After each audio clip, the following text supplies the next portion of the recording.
প্রিয় ছাত্রছাত্রীরা, দ্বিতীয় অধ্যায় থেকেই আলোচনাটা শুরু করছি। যেহেতু রাষ্ট্রবিজ্ঞানের মূল আলোচ্য বিষয় হচ্ছে রাষ্ট্র, রাষ্ট্রকে কেন্দ্র করেই রাষ্ট্রবিজ্ঞানের যাবতীয় আলোচনা আবর্তিত হয়।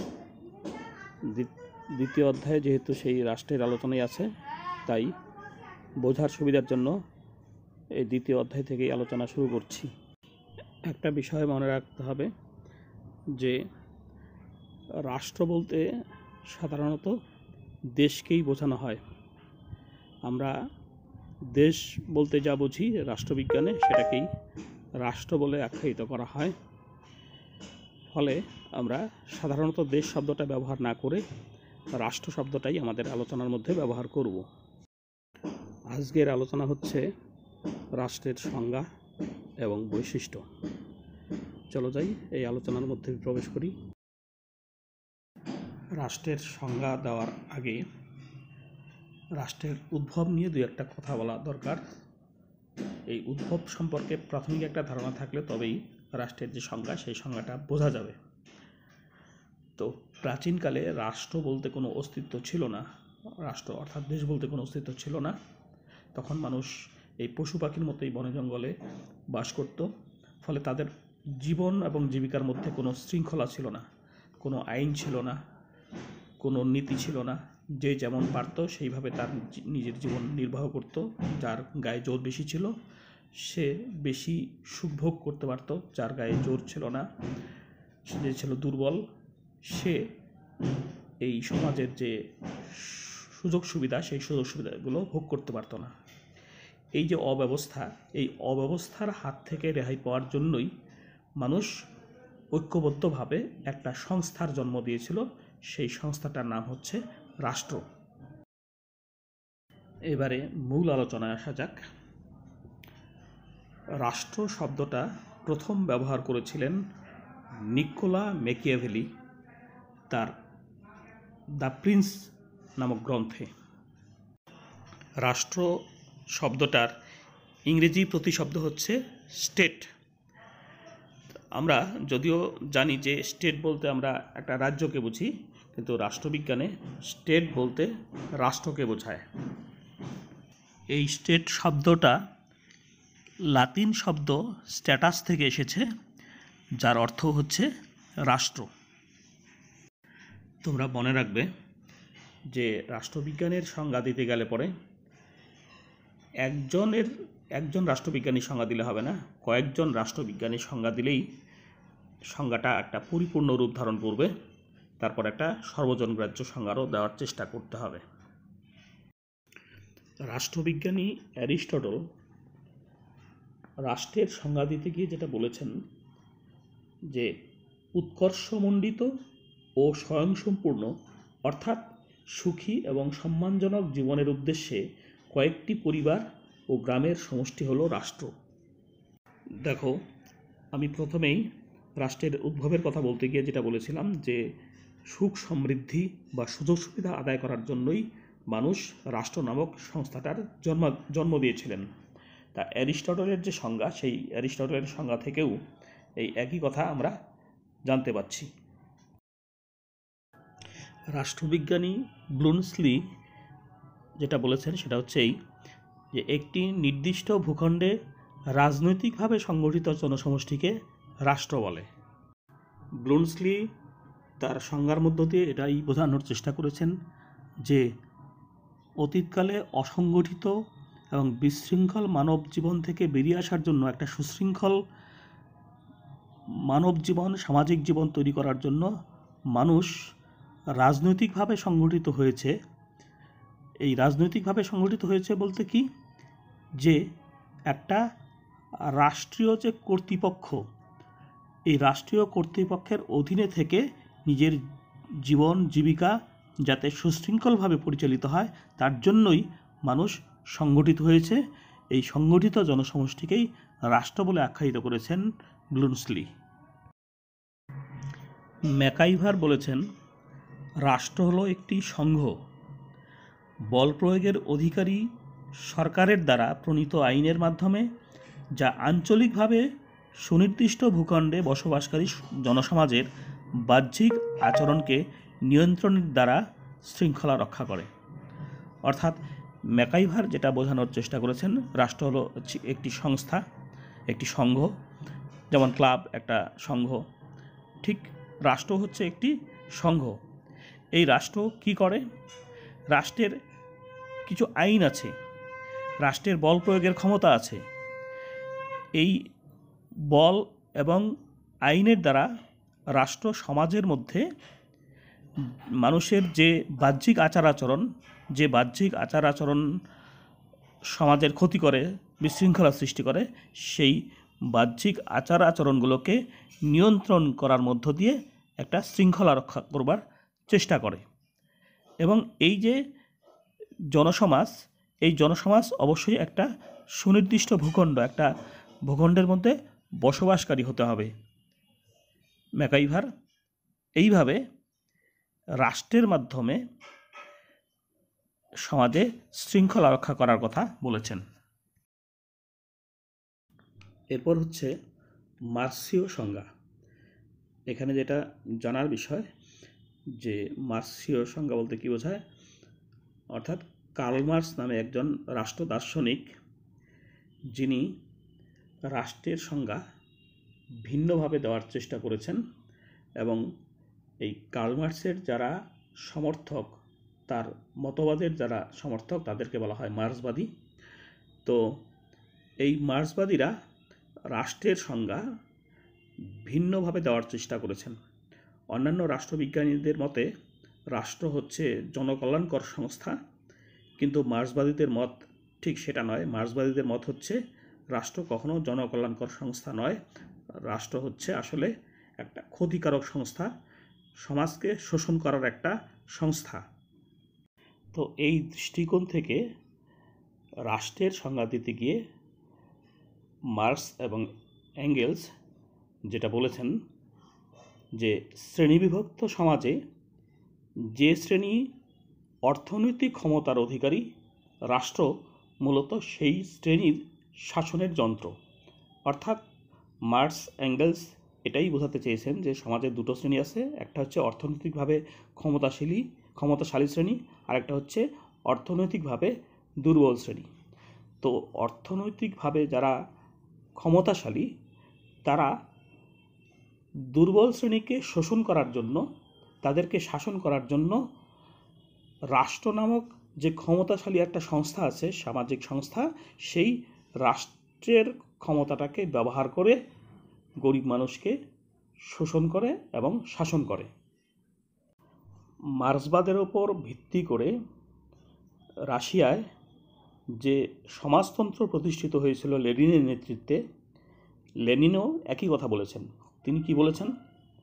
বলেছেন রাষ্ট্র একটি শ্রেণীর উপর অপর একটি শ্রেণীর শাসন অব্যাহত রাখার যন্ত্র। অর্থাৎ একই কথা তিনিও বলেছেন যে এক শ্রেণীর দ্বারা অপর শ্রেণীকে শোষণ করবার এবং শাসন করার যন্ত্র হচ্ছে রাষ্ট্র। রাষ্ট্রের যে আইন আছে, রাষ্ট্রের যে পুলিশ বাহিনী আছে, রাষ্ট্রের যে মিলিটারি বাহিনী আছে, এই সমস্ত কিছুকে ধনিক শ্রেণী নিজেদের স্বার্থে ব্যবহার করার সুযোগ পায়। এই রাষ্ট্রের যে ক্ষমতা, আইন, পুলিশ বাহিনী, মিলিটারি বাহিনী, এদেরকে ব্যবহার করে ধনিক শ্রেণী গরিব মানুষকে শোষণ করে। এই কথাটাই কার্ল মার্ক্স এবং তার সহযোগীরা বোঝানোর চেষ্টা করেছেন। বিভিন্ন রাষ্ট্রবিজ্ঞানী বিভিন্নভাবে সংজ্ঞা দেওয়ার চেষ্টা করেছেন, সবগুলোই গ্রহণযোগ্য সংজ্ঞা। তার মধ্যে অধ্যাপক গার্নার রাষ্ট্রের যে সংজ্ঞা দিয়েছেন সেটা সবচাইতে বেশি গ্রহণযোগ্য বলে স্বীকৃত। গার্নার তার পলিটিক্যাল সায়েন্স অ্যান্ড গভর্নমেন্ট এই বইতে রাষ্ট্রের যে সংজ্ঞা দিয়েছেন তাতে তিনি লিখেছেন, রাষ্ট্রবিজ্ঞান ও শাসনতান্ত্রিক আইনের একটি ধারণা হিসাবে রাষ্ট্র নির্দিষ্ট ভূখণ্ডে স্থায়ীভাবে বসবাসকারী কম বা বেশি জনসংখ্যা সমষ্টি, যা বাইরের কোনো শক্তির নিয়ন্ত্রণ থেকে মুক্ত বা প্রায় মুক্ত হয়ে সংগঠিত সরকার গঠন করে এবং সেই সরকারের প্রতি বসবাসকারী জনসমষ্টির অধিকাংশ স্বাভাবিক আনুগত্য প্রদর্শন করে। গার্নারের বক্তব্য হচ্ছে এই যে রাষ্ট্র হচ্ছে একটা জনসমষ্টি, সেই জনসমষ্টি কম হতে পারে, বেশি হতে পারে। এই জনসমষ্টি কেমন হবে? সেই জনসমষ্টি একটা নির্দিষ্ট ভূখণ্ডের মধ্যে বসবাস করবে, স্থায়ীভাবে বসবাস করবে, এবং এই জনসমষ্টি বাইরের কোনো শক্তির নিয়ন্ত্রণ থেকে মুক্ত হওয়ার জন্য, আংশিকভাবে হোক পুরোপুরি হোক, বাইরের শক্তির কাছ থেকে সম্পূর্ণ মুক্ত হওয়ার জন্য একটা সরকার গঠন করবে। সরকার হচ্ছে রাষ্ট্রের পরিচালক। সরকার গঠন করবে এবং সেই সরকারের প্রতি সেই যে জনসমষ্টি, সেই জনসমষ্টির অধিকাংশ মানুষের একটা আনুগত্য থাকবে। এরকম জনসমষ্টিকেই গার্নার রাষ্ট্র হিসাবে আখ্যায়িত করেছেন। সংজ্ঞার আলোচনা হয়ে গেল। তোমরা মনে রাখবে যে অন্তত 4-5 জন রাষ্ট্রবিজ্ঞানীর সংজ্ঞা দেওয়ার চেষ্টা করবে।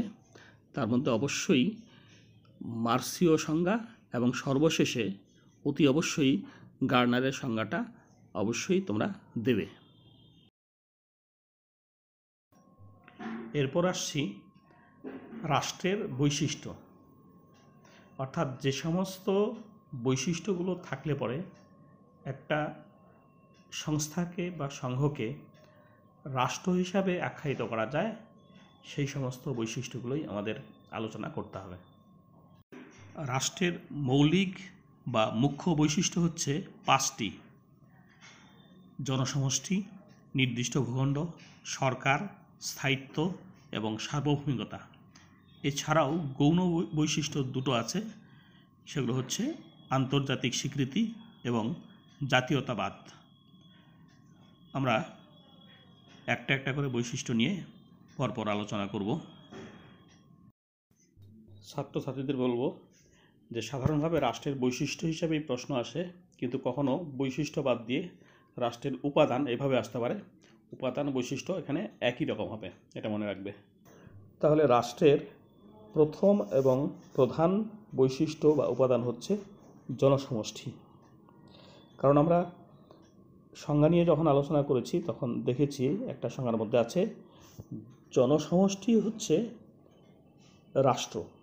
নির্দিষ্ট ভূখণ্ডের মধ্যে বসবাসকারী যে জনসমষ্টি, সেটাই হচ্ছে রাষ্ট্র। তা রাষ্ট্রের মূল উদ্দেশ্যই হচ্ছে জনগণ। জনগণের জন্যই রাষ্ট্রের অস্তিত্ব। বেশিরভাগ রাষ্ট্রবিজ্ঞানী তাদের বক্তব্য হচ্ছে যে জনকল্যাণ সাধনের জন্যই রাষ্ট্রের অস্তিত্ব। একমাত্র মার্ক্সবাদী রাষ্ট্রবিজ্ঞানীদের বক্তব্য হচ্ছে জনগণকে, এক শ্রেণীর জনগণ দ্বারা অন্য শ্রেণীর জনগণকে শোষণ করার হাতিয়ার হচ্ছে রাষ্ট্র। যেভাবেই হোক না কেন, রাষ্ট্রের প্রধান উপাদান হচ্ছে জনগণ।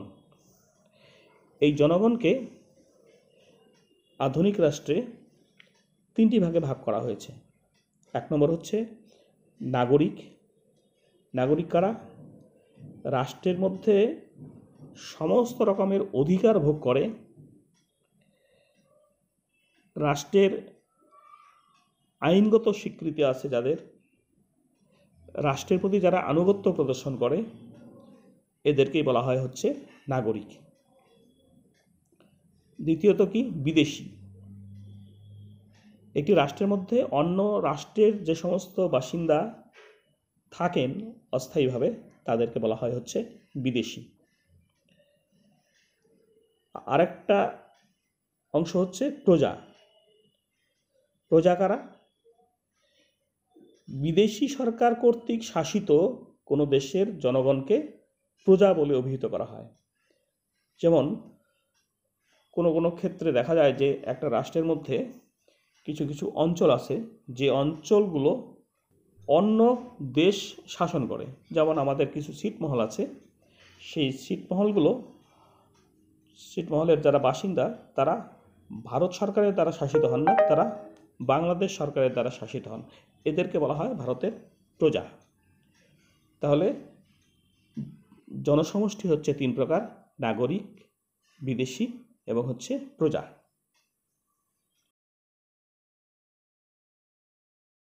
এখানে একটু গ্যাপ পড়ে গেছে, আবার অন্য একটা জায়গায় কথাগুলো দুবার ভাবে ইউজ হয়েছে। ওটায় খুব একটা অসুবিধা হবে না, কারণ কথাগুলো অন্য জায়গায় আছে। একটু অপেক্ষা করো।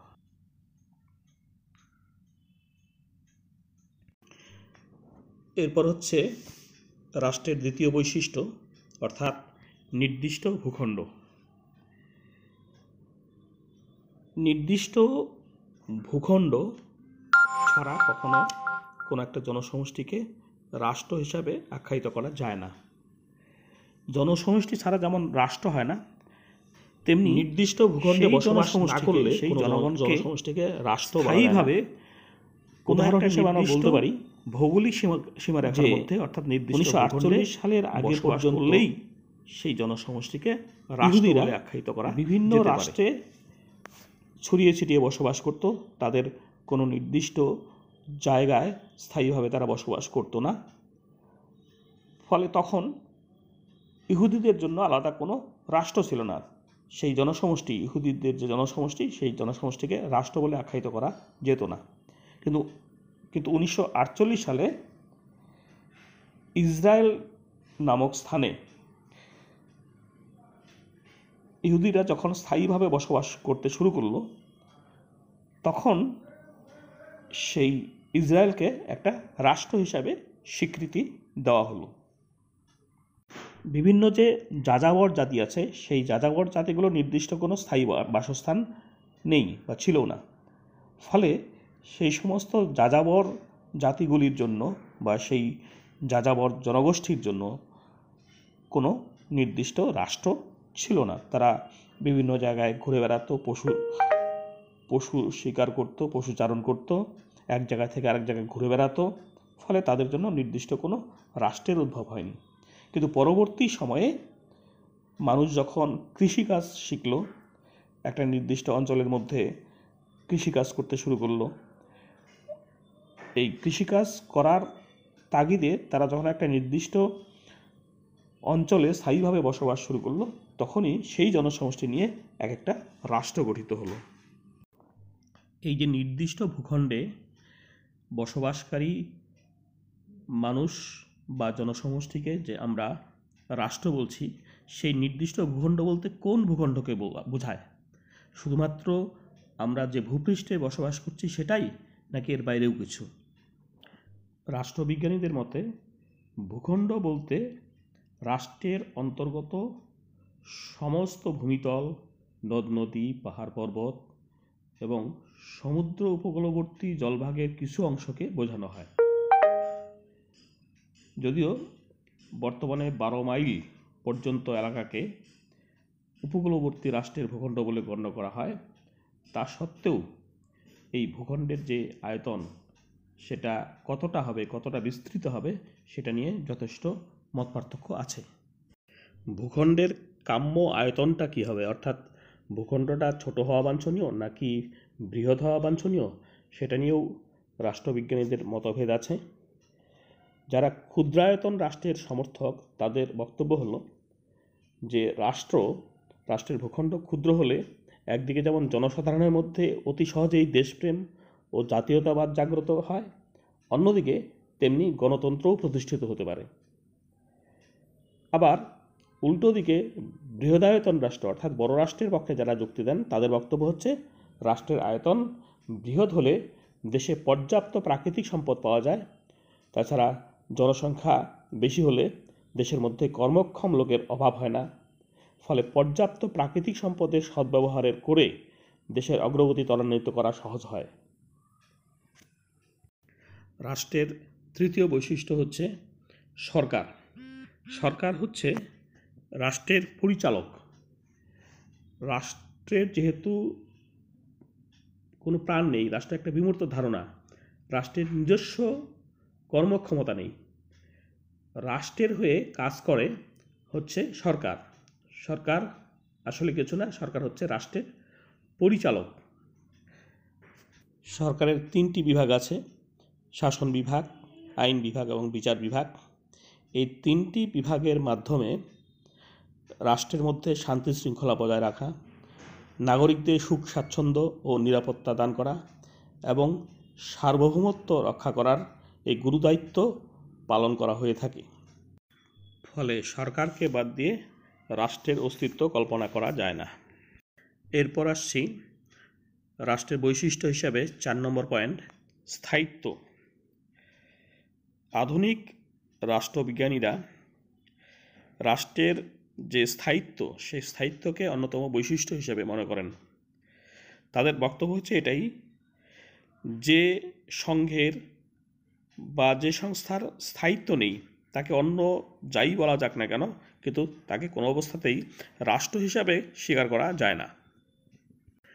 অবশ্য মার্ক্সবাদীরা রাষ্ট্রের স্থায়িত্ব সম্পর্কে যে বক্তব্য পেশ করেন তাতে তারা বলেন যে রাষ্ট্র কখনো চিরস্থায়ী সংস্থা নয়। রাষ্ট্র শোষণের হাতিয়ার হিসাবে এর উৎপত্তি হয়েছে। এবার যখন বিপ্লবের মধ্য দিয়ে শোষণহীন শ্রেণীহীন সমাজ প্রতিষ্ঠিত হবে তখন আর রাষ্ট্রের কোনো প্রয়োজন হবে না, তখন আপনা আপনি রাষ্ট্র বিলুপ্ত হয়ে যাবে। এরপর হচ্ছে সার্বভৌমিকতা। সার্বভৌমিকতা হচ্ছে রাষ্ট্রের প্রধান এবং অপরিহার্য বৈশিষ্ট্য। অন্যান্য বৈশিষ্ট্যগুলো বর্তমান থাকলেও যদি কোনো রাষ্ট্রের সার্বভৌমিকতা না থাকে তাহলে সেই সংস্থাকে কখনো রাষ্ট্র হিসাবে স্বীকার করা হয় না। সার্বভৌমিকতা হচ্ছে রাষ্ট্রের প্রাণ হিসাবে গণ্য করা হয়। সার্বভৌমিকতা কি? সার্বভৌমিকতা হচ্ছে রাষ্ট্রের চরম ক্ষমতা, অর্থাৎ এই চরম ক্ষমতা একমাত্র রাষ্ট্রেরই আছে। রাষ্ট্রের অভ্যন্তরে এবং রাষ্ট্রের বাইরে এমন কোনো শক্তি, এমন কোনো ব্যক্তি বা ব্যক্তি সমষ্টি নেই যা রাষ্ট্রের এই চরম ক্ষমতাকে প্রভাবিত করতে পারে। একটা উদাহরণ নেওয়া যেতে পারে, যেমন ধরো আমাদের স্কুলের, আমাদের কাছে মনে হয় যে চরম ক্ষমতার অধিকারী হচ্ছেন স্কুলের মধ্যে হেডমাস্টার মশাই, কিন্তু হেডমাস্টার মশাইয়ের উপরেও তো আরেকজন আছেন, সেটা হচ্ছে যে পরিচালন সমিতি। তাহলে পরিচালন সমিতির কি চরম ক্ষমতা বা সার্বভৌমিকতা আছে? নেই, কারণ এই পরিচালন সমিতির যে ক্ষমতা সেটাকে নিয়ন্ত্রণ করতে পারে হচ্ছে রাজ্য সরকার। ফলে পরিচালন সমিতির হাতেও চরম ক্ষমতা নেই। আবার এই যে রাজ্য সরকার, এই রাজ্য সরকারের হাতেও চরম ক্ষমতা বা সার্বভৌমিকতা নেই এই কারণে যে রাজ্য সরকারকে কেন্দ্রীয় সরকারের অধীনে থেকে কেন্দ্রীয় সরকারের নির্দেশ মেনে কাজ করতে হয়। ফলে এই রাজ্য সরকারকে কখনো চরম ক্ষমতার অধিকারী বলা যায় না। এক্ষেত্রে বলা যেতে পারে যে কেন্দ্রীয় সরকার, এই কেন্দ্রীয় সরকারকে মনে হতে পারে যে চরম ক্ষমতার অধিকারী, কিন্তু কেন্দ্রীয় সরকারকেও রাষ্ট্রের যে আইন বিভাগ, সেই আইন বিভাগের কাছে তাদেরকে দায়বদ্ধ থাকতে হয় সরকারকে। ফলে আইন বিভাগকে সার্বভৌম ক্ষমতার অধিকারী বলা যেতে পারে, আর এই আইন বিভাগ হচ্ছে রাষ্ট্রেরই একটা অংশ। তাছাড়া এই আইন বিভাগের সদস্যদের নির্বাচন করেন হচ্ছে জনগণ গণতান্ত্রিক শাসন ব্যবস্থায়। সুতরাং বলা যেতে পারে যে রাষ্ট্রের যে এই চরম ক্ষমতা বা সার্বভৌমিকতা সেটা জনগণের হাতে অর্পিত হয়েছে, আর এই নির্দিষ্ট ভূখণ্ডে বসবাসকারী জনসমষ্টিকে নিয়েই হচ্ছে রাষ্ট্রের অস্তিত্ব। সার্বভৌমিকতা দুরকম হয়, একটা হচ্ছে আভ্যন্তরীণ সার্বভৌমিকতা, আরেকটা হচ্ছে বাহ্যিক সার্বভৌমিকতা। আভ্যন্তরীণ সার্বভৌমিকতা বলতে বোঝায় এটাই যে রাষ্ট্রের অভ্যন্তরে এমন কোনো ব্যক্তি বা ব্যক্তি সমষ্টি বা কোনো সামাজিক সংস্থা নেই যারা রাষ্ট্রের অধীনে নয়। রাষ্ট্রের অভ্যন্তরে প্রত্যেকেই ব্যক্তি সমষ্টি কোনো সংস্থা সব কিছুই হচ্ছে রাষ্ট্রের অধীন। এটা হচ্ছে আভ্যন্তরীণ সার্বভৌমিকতা। আর বাহ্যিক সার্বভৌমিকতা কি? বাহ্যিক সার্বভৌমিকতা হচ্ছে বহিঃশক্তির নিয়ন্ত্রণবিহীনতা, অর্থাৎ রাষ্ট্রের বাইরের কোনো শক্তি, কোনো রাষ্ট্রীয় শক্তি বা অরাষ্ট্রীয় শক্তি এই রাষ্ট্রকে নিয়ন্ত্রণ করতে পারবে না। রাষ্ট্র হচ্ছে স্বয়ংসম্পূর্ণ। এটাই হচ্ছে বহিঃশক্তির নিয়ন্ত্রণবিহীনতা বা হচ্ছে বাহ্যিক সার্বভৌমিকতা। যে 5টি বৈশিষ্ট্য নিয়ে আলোচনা করা হলো এগুলো হচ্ছে রাষ্ট্রের মুখ্য বৈশিষ্ট্য। এছাড়াও দুটো গৌণ বৈশিষ্ট্য আছে। তার একটা হচ্ছে আন্তর্জাতিক স্বীকৃতি, আর একটা হচ্ছে জাতীয়তাবাদ। প্রথমত হচ্ছে আন্তর্জাতিক স্বীকৃতি, যেটা বলা হয় যে রাষ্ট্রের এই যে মুখ্য বৈশিষ্ট্যগুলো আছে, সেই মুখ্য 5টি বৈশিষ্ট্য থাকলেও সেই জনসমষ্টিকে, নির্দিষ্ট ভূখণ্ডে বসবাসকারী জনসমষ্টিকে যদি অন্যান্য রাষ্ট্রগুলো রাষ্ট্র হিসাবে স্বীকার করে না নেয়, তাহলে সেটাকে কখনো রাষ্ট্র হিসাবে স্বীকৃতি দেওয়া যায় না। তবে এটা ঠিক যে আন্তর্জাতিক ক্ষেত্রে সব রাষ্ট্রই যে সেই ভূখণ্ডকে, সেই জনসমষ্টিকে রাষ্ট্র হিসেবে মেনে নেবে, সেটা নাও হতে পারে।